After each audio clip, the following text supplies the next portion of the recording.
Let me be clear about something with you guys. I would absolutely love it if we lived in a world where I could come out here every show and cover nothing but economic issues.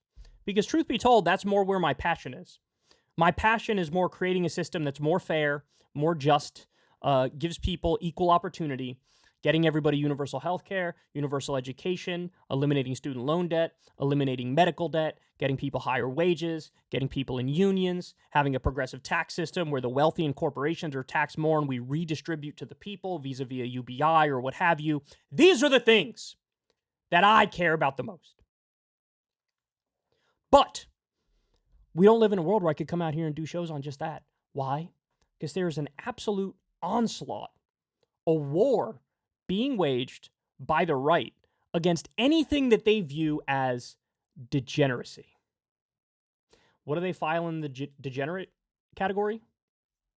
For example, if you want to put in your body something free of your own volition as an adult, they think you should be locked in a cage for that. They believe in criminalization on that front.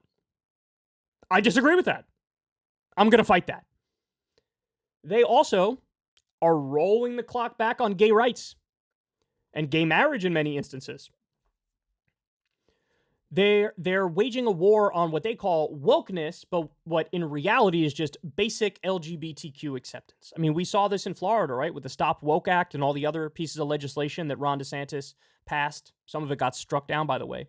But you had gay teachers who literally couldn't put a picture of them and their spouse on their desk because it was viewed as illegal to do that. So when I come out here and I talk about culture war stuff, I want to be clear. I am just playing defense. I didn't start the fight. I didn't start the war. I'm responding to these maniacs who are anti-freedom. Well, this is a great example of it right here.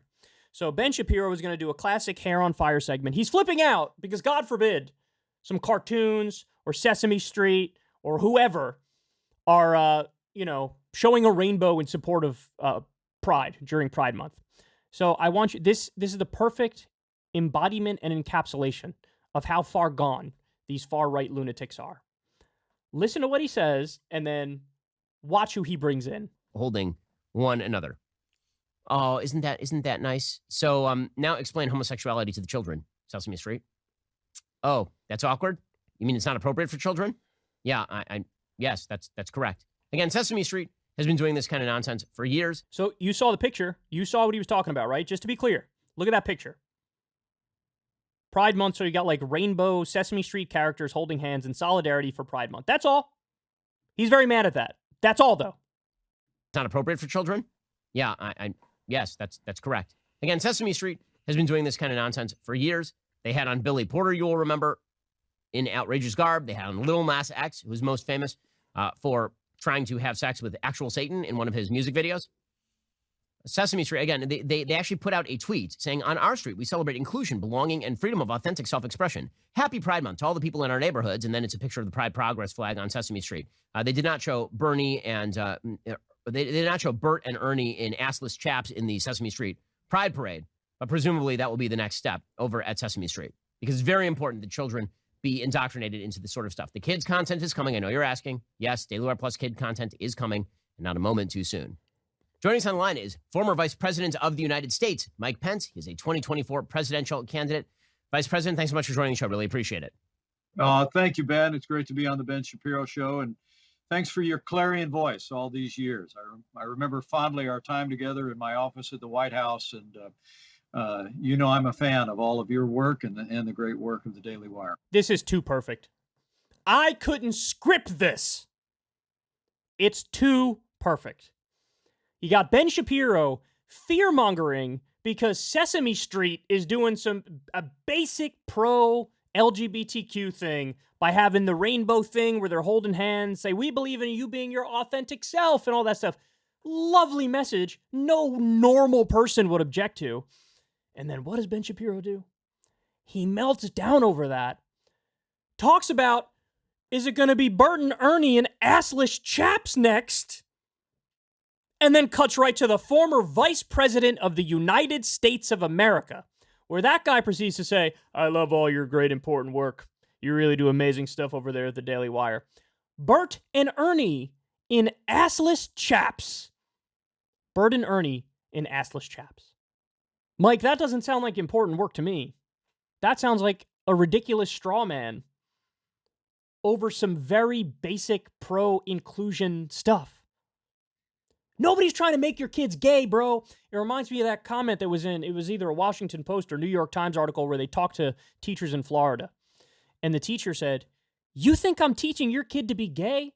I barely have enough time to teach them math. I'm not trying to get little Timmy to suck off Bobby. What are you talking about? This is ridiculous. What is wrong with you people?" Again, I couldn't script this. If I was trying to create a skit to make the right look more ridiculous, I couldn't do it. You got Ben Shapiro freaking out over basic rainbow pride stuff on Sesame Street, nothing sexual at all, and then he strawmans it and says, "Next is Bert and Ernie and Assless Chaps." And now let's talk to the former Vice President of the United States. Look at the power and the sway and the influence that these absolute ghouls and goblins have over the body politic. The right-wing politicians listen to these insane right-wing media people. Meanwhile, you have smart left-wing media people calling for Medicare for all, calling for higher wages, calling for higher taxes on the rich, being serious when it comes to foreign policy, etc. And we're scoffed at. They wouldn't tell us the time of day. Left-wing politicians looking at left-wing media. But these guys have sway, and this is the stuff that they care about. This is the stuff that they talk about. Ben Shapiro is talking about Bert and Ernie and Assless Chaps. And he wants you to think he's serious. He's a serious man. Oh, please, please, for the love of God.